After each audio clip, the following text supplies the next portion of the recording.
حضرت ابو سعید خدری رضی اللہ تعالیٰ عنہ بیان کرتے ہیں کہ رسول اللہ صلی اللہ علیہ وسلم فرماتے ہیں کہ 3 مساجد مسجد حرام، مسجد اقصی، میری اس مسجد کے سوا کسی اور مسجد کے لیے رکھتے سفر نہ باندھا جائے۔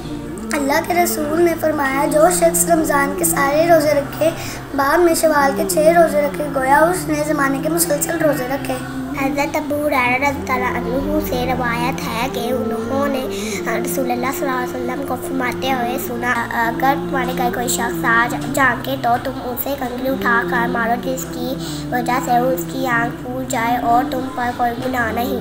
نبی کریم صلی اللہ علیہ وسلم نے فرمایا میں جس کا دوست ہوں علی بھی اس کے دوست ہیں۔ رسول اللہ صلی اللہ علیہ وسلم نے فرمایا فتنے کے زمانے میں عبادت کرنا میری طرف عزت کی طرح ہے۔ حضرت محمد صلی اللہ علیہ وسلم فرماتے ہیں جنت میں ایک 2 جتنی جگہ دنیا میں ہر چیز سے بہتر ہے۔